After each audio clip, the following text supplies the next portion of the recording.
Bonjour et bienvenue à notre classe de l'école du sabbat virtuel. Il s'est déjà présenté d'une certaine façon qui n'est pas commune. Et il défie Dieu, le Dieu du ciel. On était bien lancés. On commençait tout juste à chauffer. Voilà, exactement.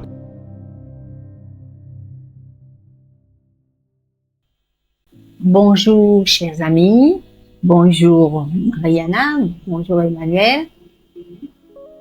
Bonjour Dominique, bonjour Mariana. Très bien. Nous voilà enfin arrivés à la partie, on dira, la plus stabilisante de notre pérégrination avec le peuple d'Israël. Nous avons vu comment ils ont cheminé jusqu'à la réalisation de ce que nous appelons le tabernacle. Mais avant tout, nous allons prier, si vous voulez bien. Ok. Alors Emmanuel, si tu veux bien prier. Je veux bien. Père éternel, nous sommes heureux d'être en ta présence en ce jour de sabbat. Nous sommes heureux parce que c'est toi qui nous as conviés et nous ressentons la joie de pouvoir apprendre de toi ce matin. Alors que nous allons ouvrir ta parole et parler du tabernacle, nous prions que ton Saint-Esprit puisse diriger ce moment, qu'il puisse nous inspirer lui-même et nous dire ce qui sera de nature à nous édifier et à nous donner l'assurance que tu nous aimes. Nous t'avons prié au nom de Jésus et pour ta gloire. Amen. Chers internautes, nous pensons que vous êtes connectés avec nous à Élie. Nous vous saluons cordialement et nous croyons que ce moment sera interactif et que vous pourrez aisément poser vos questions, nous suggérer aussi tout ce que vous pensez pour ces moments et nous serons à l'écoute et nous allons essayer de vous faire honneur à tout ce que toutes vos propositions et questions. Très bien. Alors, y a-t-il quelqu'un qui voudrait définir juste le titre? Nous avons déjà vu le peuple israélien qui a cheminé pendant plusieurs mois de la guerre. Et voilà qu'ils arrivent dans ce lieu du désert où Dieu, véritablement, veut habiter parmi eux. Et il demande à Moïse de établir un tabernacle. Très bien. Un lieu où Dieu pourra siéger, un lieu où Dieu pourra habiter au milieu de son peuple. Très bien. Et toi? Oui, alors ce que j'aurais à ajouter, c'est que pour aller dans la définition étymologique, tabernacle, le mot original hébreu, c'est mishkan. Et c'est un mot qui est tiré du mot shakan.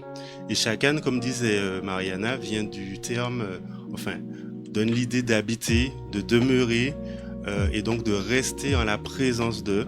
Donc ça donne bien le sens véritable de ce que Dieu voulait, c'est-à-dire pouvoir retrouver son peuple et demeurer auprès de lui. Alors ensuite, on aura effectivement la notion de temps d'assignation. Donc assignation, c'est un terme, on va dire juridique. On va voir pourquoi peut-être un peu plus tard. Sûr. Mais si on veut aller encore à un niveau beaucoup plus simple, on peut simplement dire que le tabernacle, c'est la partie couverte du sanctuaire. C'est simplement une tente. Ouais. On va voir un ce peu que cela comment représente. on va le définir. Alors, puisque nous avons dit tout cela, nous savons qu'il y a un peuple, il y a un lieu de rencontre et que ce lieu est spécifique, il est là par la volonté de Dieu. Et vous-même, juste pour susciter votre réaction propre, vous êtes-vous déjà demandé, est-ce que Dieu habite avec vous ou bien est-ce qu'il est avec vous et vous accompagne? Alors dites-moi en plus. Alors c'est une bonne question, Dominique. Je te remercie de nous la poser parce que c'est pas évident de se dire que Dieu existe, il est là. Quand on regarde autour de nous, on aurait l'impression que ce qui est écrit dans la Bible, est-ce que c'est vrai? Comment est-ce qu'on peut véritablement faire l'expérience de ce Dieu-là? On a l'impression que c'est tellement loin de nous. Mais on voit quand même, malgré le mal qui s'étend sur la terre, que il y a pour ceux qui le souhaitent la possibilité de faire cette rencontre. Mhm.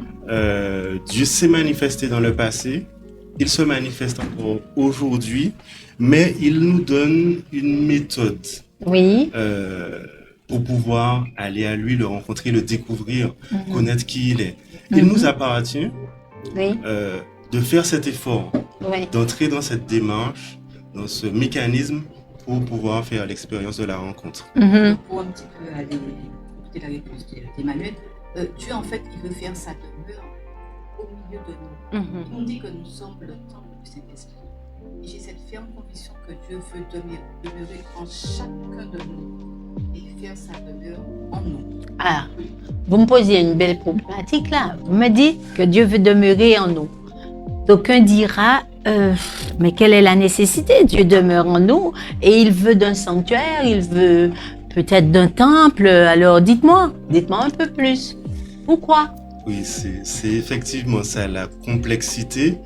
Le texte biblique dira Christ en nous, l'espérance de la gloire. Mhm. Donc c'est un aboutissement, mais on voit dans la Bible que c'est pas facile. Et pourquoi? Tout nous est expliqué dès le début, dès la Genèse. Alors j'ai noté que dans un livre inspiré qui s'appelle Patriarches et Prophètes, on nous parle de nos premiers parents. Ce sont les premières créatures de Dieu. Et ce qui est intéressant, c'est que le texte va nous dire que dans son innocence, le premier couple ne portait aucun vêtement artificiel. Mhm. Il était nimbé, comme les anges, d'un voile de lumière et de gloire qu'il conserva aussi longtemps qu'il resta obéissant. Mhm. Un peu plus loin dans le même texte, on nous dit que Adam et Ève n'étaient pas seulement les heureux enfants de leur Père céleste, ils étaient ses élèves et jouissaient des leçons de sa sagesse infinie. Bien qu'honorés de la visite des anges, ils conversaient avec le Créateur, donc avec Dieu, qu'ils contemplaient sans voile. Donc Non. c'était une façon de présenter l'intimité, même corporelle, physique, Ouais. qu'il partageait avec Dieu. Il partageait sa gloire même physiquement. Autrement Et- dit, depuis la création, Voilà, c'est-à-dire Donc- qu'ils étaient dans un état de sainteté mhm, qui leur permettait d'être unis et en communion parfaite avec Dieu, de discuter face à face avec lui. Mais c'est l'expérience du péché qui va mettre de plus en plus de barrière. une distance. Mais Dieu dit que ils me feront un sanctuaire et j'habiterai au milieu d'eux. Donc, d'après ce que tu viens de dire, Dieu veut habiter avec ses enfants, avec son peuple, quoique l'expérience irrationnelle du mal, de la souffrance et de tout de reste nous est écarté de lui. Donc, il y a aussi, si vous vous permettez, l'idée d'unité Tout à fait. en créant le temple, créant le tabernacle. Et non seulement ça, de proximité également. Tout à De fait. proximité. Et Dieu, en fait, il voulait créer du lien avec son peuple. Mhm. Ce peuple a cheminé pendant un moment dans le désert, ils viennent de l'Égypte, où quelque part ils avaient perdu leur identité. Mhm. Et là, Dieu veut restaurer. Il veut restaurer ce peuple, le peuple d'Israël, un modèle, un peuple qui lui appartient.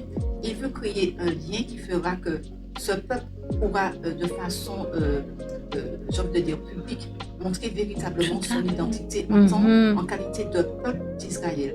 Et l'emplacement de ce tabernacle au milieu du peuple, il est vu de partout. Dès le lever au coucher, il est vu de partout.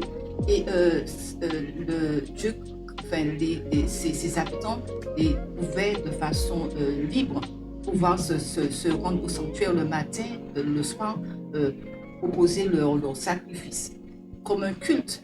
Alors, culte. où était placé le sanctuaire? Alors, le sanctuaire était au milieu, je dis, Mhm, au milieu mhm. du peuple. Et il y avait un des éléments du sanctuaire qu'on appelle le parvis. Enfin, il y a le parvis. parvis. Et là, il y avait l'autel des sacrifices, Mais oui. où ils pouvaient proposer leur offrande le matin et le soir. Alors, nous arrivons au sanctuaire parce que Dieu a dit qu'on lui fera un sanctuaire où il habitera au milieu d'eux. La présence de Dieu est tangible parmi son peuple, n'est-ce pas? Comment? Oui, elle est réelle, elle est manifeste. Mhm. Alors, dès le mont Sinaï, Ouais. Dieu va se révéler. Ouais. par la montagne qui est en feu. Oui. Et par la suite, continuellement, il va se manifester par ce qu'on a appelé la colonne de nuée pendant la journée. Donc, c'est une espèce de nuage qui était de forme cylindrique. Ouais. Et à travers la chaleur du désert, ça leur apportait de l'ombre, de la fraîcheur. Mais surtout, c'était le signe de la présence de Dieu qui les guidait lui-même à travers le désert. La nuit, cette colonne de nuée devenait une colonne de feu. Et du coup, qu'il leur apportait un peu de chaleur par rapport à la fraîcheur du désert le soir, mais qui pouvait aussi les éclairer, chasser les animaux sauvages. Oui, bien Donc sûr. ça donnait vraiment non seulement l'assurance de la présence de Dieu, mais aussi on voit qu'il y avait une véritable fonction de protection, d'accompagnement du peuple à travers cette traversée douloureuse du désert. Et ce qu'il y a de formidable avec notre Dieu, c'est que même dans l'instauration de ce tabernacle, c'est un élément de pédagogie, d'enseignement. Pourquoi? Parce qu'à travers le rituel du tabernacle, c'est un enseignement que Dieu veut donner au peuple. Tout à fait. C'est un enseignement qui va nous projeter sur le plan du salut. Et je me dis que nous servons un Dieu qui est formidable parce qu'il n'y a rien qui est fait par hasard dans le cheminement qu'on Tout fait est avec. organisé. Tout à fait, Tout qu'on est fait avec Dieu. organisé. Et pour un petit peu avancer dans cette préparation du tabernacle, il nous a dit que ce sont des dons volontaires. Le matériel qui a été apporté, les étoffes, etc., c'est le résultat de dons volontaires des habitants du peuple et également d'un dévouement, également d'un amour, parce qu'ils n'ont pas fait sous la contrainte, mais ils l'ont fait de bon cœur, si bien que Moïse a dû arrêter de recevoir ces dons, parce qu'en fait, ils recevaient plus que ce qu'ils avaient demandé. Alors, la notion de don, puisque tu en parles, quel est le rapport entre ce que Dieu demande aujourd'hui, parce que je veux bien que nous parlions du tabernacle, mais je voudrais aussi faire un parallèle avec ce d'aujourd'hui quand même. Alors, quel est le rapport? Est-ce qu'aujourd'hui, on peut te dire d'arrêter de porter des dons? On peut nous dire, mais pourquoi Dieu voulait? En fait, c'est une partie, excuse-moi. En fait, c'est ne pas rester inactif, mais être actif dans sa mission. On aurait vu un tabernacle sortir du ciel, tomber quelque chose de tout fait, où était la coopération et la participation du peuple. Et je pense que véritablement, lorsque le peuple a donné du bois d'acacia, a donné de l'or, a donné des pierres précieuses, a donné des étoffes, chacun se sent concerné par ce lieu où habite Dieu. Et lorsqu'on participe à une action, on se sent plus investi dans cette mission, on se sent plus engagé et on se sent, on a envie de dire quelque part, on a participé à ce lieu d'habitation de Dieu. Et oui, on est participant et on est engagé. Bien sûr. Tout à fait. Alors, pour aller dans la continuité de ce que dit Mariana, c'est aussi le fait de donner, c'est aussi se dépouiller. Oui. C'est-à-dire reconnaître que tout nous vient de Dieu et nous lui remettons ce qu'il lui-même nous a donné. Et donc nous reconnaissons notre dépendance à lui, mais aussi nous reconnaissons que nous ne sommes pas attachés aux choses de ce monde. Voilà. Ce qui nous intéresse, c'est de pouvoir cheminer avec lui jusqu'à la Canaan céleste, le tabernacle céleste, vers laquelle il veut nous mener. Donc cette notion de proximité de Dieu à l'homme, avec l'homme, naît depuis l'Éden jusqu'à ce qu'il sorte ce peuple de la servitude. Mais parce que dans la servitude, il n'est pas possible d'adorer comme on veut, comme il se devrait. Vous êtes d'accord avec moi? Tout à fait. Et on a bien compris que les éléments, le matériel qui a été porté pour le tabernacle, il a été tiré de l'Égypte. Et comme je l'ai dit au début, ce peuple avait perdu son identité au sein de l'Égypte. Oui. Et à travers ce cheminement, à travers le fait de construire, de mettre en place ce tabernacle, oui, il retrouve son identité. Donc la réorganisation sociale du peuple d'Israël passe, d'après vous, par l'érection du tabernacle. j'ai envie de dire oui. Oui. J'ai envie de dire oui. C'est un des éléments de l'éducation du Donc peuple. Dieu au milieu. Alors, Oui. c'est ce qu'on appelle une théocratie. Mhm. C'est-à-dire que à la rencontre avec Dieu, il va leur rappeler, comme tu disais, leur identité, mais pour qu'ils puissent véritablement et de façon pratique témoigner pour Dieu, ils devaient respecter un certain nombre de règles, de lois et d'ordonnances. Au premier rang desquelles, les lois cérémonielles, religieuses ou les lois du rituel, Oui. parce que c'est Dieu qui est le roi, Oui. et donc le sanctuaire est son trône. Voilà.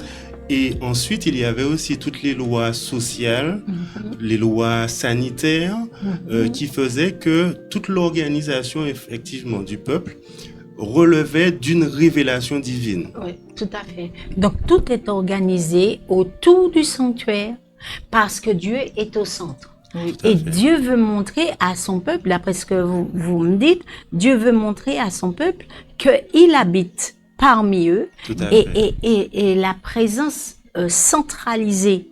Je suppose que tout le monde voyait le colonne, soir le La- feu Tout à fait. parce qu'ils étaient éclairés et tout le monde était abrité. Et c'était aussi un témoignage pour les C'était autres nations. Voilà, les autres nations. Mhm. Qu'un peuple, pendant tant d'années, ne meurt pas dans le sanctuaire. Mhm. Et ne meurt pas dans le désert. Dans le désert. Normalement, ça devrait être tout à fait normal qu'il y ait des pertes par rapport à la chaleur. D'ailleurs, j'en souffre terriblement. Qu'il y ait des pertes par rapport à toutes ces choses, tous les inconvénients qu'on puisse avoir dans, le désert. Ce n'était pas une sinécure, mais c'était le résultat de la rébellion contre Dieu, de la révolte, de l'oubli finalement qu'avait fait le peuple. Et c'est pourquoi c'est très important de faire l'historique, c'est-à-dire pourquoi est-ce qu'on en est arrivé là.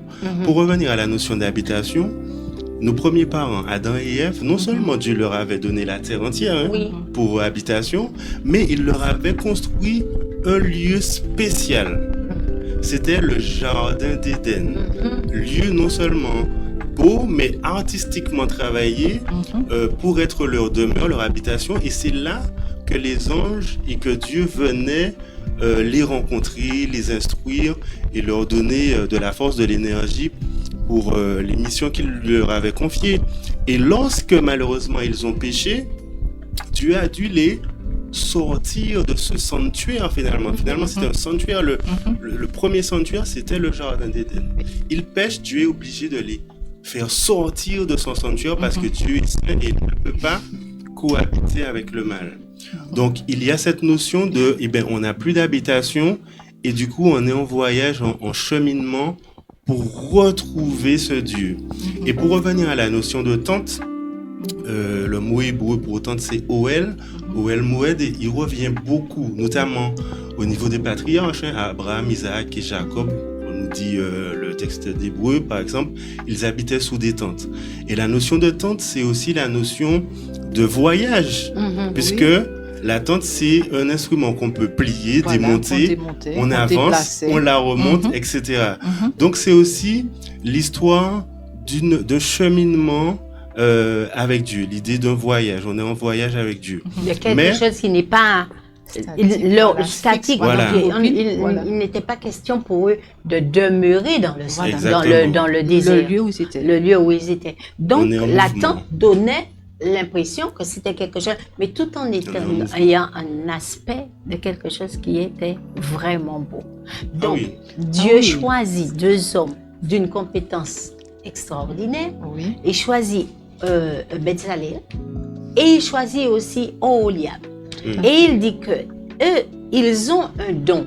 Ils ont du talent, mais à ce talent, il va ajouter son Esprit Saint parce qu'il va les remplir de son esprit. Tout à fait. Alors maintenant, qu'est-ce que j'allais vous dire? Est-ce que les compétences que vous et moi avons sont des dons de la part de l'Éternel? Alors, Dieu a vu la disposition de ces deux hommes. Oui. D'accord? Dieu a vu que par rapport à leur posture, par rapport à leur relation avec lui, j'ai envie de dire également, on peut parler de fruit de l'esprit. Hein, Mhm. Dieu a fait don de ces hommes de dons spirituels pour pouvoir graver, pour pouvoir accorder, pour pouvoir faire travailler de l'eau. Dieu accorde des dons spirituels, j'ai envie de dire, lorsque les compétences sont peut-être déjà présentes, à présentes. disposition et là pour pouvoir recevoir, Dieu accorde des dons spirituels. Oui, Mais alors, à le son don service. devient spirituel. Euh, À quel moment? Alors, l'esprit, en fait, le cerveau contrôle tout. C'est la tour de contrôle. Donc, de façon anatomique même, le centre même de l'action de la volonté, c'est le cerveau. Donc, ça veut dire que nous sommes poussés à l'action par une idée. Donc, c'est quelque chose qui vient de l'esprit. Mais si on va à un niveau supérieur, eh bien, la Bible nous révèle que Dieu nous parle à travers l'esprit. Donc, spirituellement, c'est-à-dire influencé, inspiré par Dieu, nous sommes en capacité d'agir, de parler, de façon à témoigner de Dieu, de son action envers nous et du plan qu'il a pour nous. Donc effectivement, Mariana fait bien de mentionner le fait qu'il fallait premièrement que ces hommes aient une disposition, c'est-à-dire un caractère agréable à Dieu. Et en plus du caractère agréable à Dieu, il y avait effectivement l'habilité artistique, c'était des artisans particulièrement doués, et effectivement ce don-là venait de Dieu, qui étaient appelés, n'est-ce pas, à travailler à une forme très sophistiquée de demeure, qui avait pour but premièrement, non pas d'impressionner dans le sens faire peur, mais de donner l'assurance que cet ouvrage n'est pas simplement une invention humaine. Elle est vraiment l'inspiration de Dieu et elle devait également inspirer la révérence, le respect, la recherche d'une attitude, d'attention à ce Dieu qui est au-dessus de nous, qui n'est pas notre égal, mais qu'on cherche à retrouver en ayant une démarche progressive vers lui. Alors, je me disais, donc, ce sont les ingénieurs, mais il y a aussi les mains des femmes. Il y a Oui. beaucoup de femmes qui ont participé, oui. qui ont ici. Bon, maintenant, nous savons que toutes ces choses-là sont faites. L'un de la tribu de Juda, bien sûr, que Dieu n'enlève jamais de sa tribu, la tribu de Juda, et l'autre de la tribu de Dan. C'est important par rapport à ce que dit la Bible. Mais nous allons continuer dans notre expérience du sanctuaire. Est-ce que tous les jours, ils devaient venir travailler? Puisque c'était pour Dieu. Ben, je suppose Travailler que oui. 7 jours sur 7. Peut-être pas le sabbat. Ah, non, voilà. Certainement pas le sabbat, puisque le sabbat, on a bien vu que le sabbat est en lien direct avec le sanctuaire.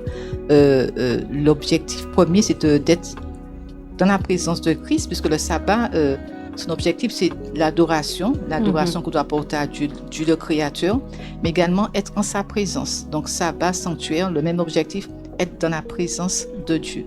J'ai envie de dire également, entre parenthèses, que par rapport aux confections de ces hommes, il nous est dit dans la Bible que c'était d'or. Lorsqu'on parle du chandelier, etc., ce sont des instruments qui étaient faits en or. Et gravés, on parle de chandelier gravé, on parle de pommes gravées. Des matières précieuses. Voilà, des matières précieuses. Et j'ai envie de dire que l'or qui signifie la pureté, et ce n'est pas un travail banal qui a été fait, c'est un travail de qualité. Et lorsqu'on a cette projection avec le sanctuaire céleste, on ne peut pas imaginer. Oh oui, quelque chose d'extraordinaire. Ah oui, on ne peut pas imaginer. Extraordinaire. Donc le sanctuaire était quelque chose qu'on n'a jamais vu sur Terre, qui a été réalisé, qui ne sera jamais réalisé nulle part. D'une valeur inestimable. Une valeur inestimable. D'après ce qu'on comprend, il y avait près d'une tonne d'or qui avait été utilisée. Donc c'était quand même quelque chose d'extraordinaire, voulu par Dieu, parce que c'était selon le modèle qui avait été fait dans le ciel. Fait selon le modèle. Et chaque élément de ce sanctuaire représentait un symbole qui permettait d'établir un contact avec Dieu. Parce que lorsqu'on parle de la cuve où on se lavait les pieds, les mains, où le prêtre se lavait les pieds, les mains, on pourrait penser alors au baptême, Oui. ce symbole de se laver, de se dépouiller de tout ce qui est impur. Lorsqu'on va un petit peu plus loin, on voit l'autel des sacrifices. Mhm. On pense également au sacrifice de l'agneau, le sacrifice de Christ pour nous. Lorsqu'on avance dans ce lieu saint, où on voit les 12 pains qui représentent les 12 tribus d'Israël, on voit également ce chandelier à 7 branches qui fait penser aux prières. Chaque symbole nous ramenait à la personne de Jésus, le pain de vie. Voilà, Jésus, tout à le fait. pain de vie. Oui. Et on parle également de cet autel de l'encens où montait un feu qui ne s'arrêtait jamais, qui était toujours actif, aux prières des saints et le lieu très saint où on va trouver l'arche de l'Alliance, la verge de Moïse. On va également trouver les 10 commandements. Le Donc témoignage, chaque tout à fait. symbole représente la présence de Dieu. Alors, le prière des saints, disons bien, mais pas aux saints. Non, des- Oui. La Les prière. saints qu'on appelait ceux qui Ceux qui- se sanctifient, le Ouais, peuple de Dieu voilà, Voilà. qui voilà. se sanctifie. Mais ce qui est intéressant dans effectivement cette description du sanctuaire, effectivement, Mariana, c'est sur le fait que chaque élément du mobilier, chaque élément de la construction avait une signification. Effectivement, il y a des rappels aujourd'hui. On verra tout à l'heure pourquoi est-ce que on n'a plus besoin d'un sanctuaire. Mais effectivement, il y a des rappels qui sont effectivement le baptême, le sacrifice de Jésus, les pains de proposition, la parole de Dieu, la pain. prière, le Saint-Esprit. Donc tout cela existe encore aujourd'hui. C'est-à-dire qu'on a encore besoin d'intégrer un peuple par l'entrée, par le baptême, n'est-ce pas? On a encore besoin d'accepter D'aller, Jésus d'aller. comme notre sauveur personnel, comme celui qui est en capacité de pardonner nos péchés. On a encore besoin d'aller dans sa parole pour l'étudier, pour comprendre quelles sont ses instructions pour nous. On a encore besoin de passer de temps en méditation, en Matin prière, et soir. de réclamer le Saint-Esprit Oui. pour qu'il puisse agir en nous et nous inspirer, mais aussi nous diriger dans nos actions. Donc, Et tout ce dans n'est le- qu'à travers ce procédé Oui. qu'on peut arriver à l'appartement, le second appartement sacré, qui est arriver à honorer Dieu en obéissant à ses commandements. C'est ça l'aboutissement finalement. L'aboutissement, c'est ça, d'arriver à obéir à Dieu. Mais dans ces commandements, justement, dont ces lois se trouvent dans le coffre, qui est dans le lieu qui n'est pas réservé à la vision de tous. Et puis un Tout lieu à qui fait, est seule c'est personne. le souverain sacrificateur une fois l'an, Une fois l'an. tout le à jour fait. de Yom Kippour, Qui va, Oui. justement, et ce jour-là seulement, le jour du il grand va y pardon. entrer. Voilà. Tout à fait. Mais juste pour, parce qu'on est passé vite sur la notion du sabbat. Oui, je voudrais justement Ce serait bien y de arriver revenir avec, sur- par rapport à la loi Tout à fait. qui est dans le coffre. Alors, Parce parlons-en. oui, alors. Qu'est-ce que ça vient faire dans le sanctuaire? Donc, Exode 35 nous dit, vous ne construirez pas, vous arrêterez la construction le jour du sabbat. Voilà. Donc, rappel du 4e commandement, souviens-toi du jour du repos que Dieu leur avait donné au mont Sinaï. Donc, il devait arrêter. Ils devaient arrêter, mais il y a aussi dans cette notion-là le rappel que même dans leur état d'innocence, Adam et Ève avaient reçu le sabbat comme étant un espace spécial où ils étaient régénérés spirituellement, où ils passaient un moment privilégié, un espace de 24 heures avec Dieu, à recevoir ses instructions, à bénéficier de son amour et d'une attention toute particulière. Donc, à travers le sabbat du septième jour, nous avons la reconnaissance de Dieu en tant que créateur du monde. On reconnaît donc du fait qu'il soit créateur, on reconnaît aussi son autorité sur la terre, son autorité aussi sur notre vie, pensant qu'il est celui qui est en capacité de nous donner tout ce qui est bon pour nous. Mais il est aussi celui qui est capable de nous transformer. Donc, raison pour laquelle, jusqu'à aujourd'hui, il est important qu'on puisse observer ce sabbat du 7e jour, ce sabbat du samedi, pour témoigner du fait que nous reconnaissons Dieu comme étant le Tout-Puissant, à qui nous devons adoration.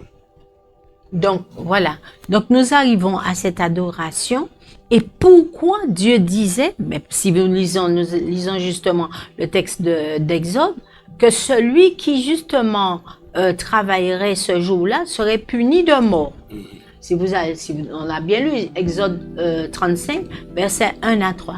Dit bien que cette personne qui aurait fait une quelconque œuvre ne devrait pas la faire, et nous en sommes bien loin de tout cela, et cette personne serait punie de mort. Pourquoi cette notion de punition?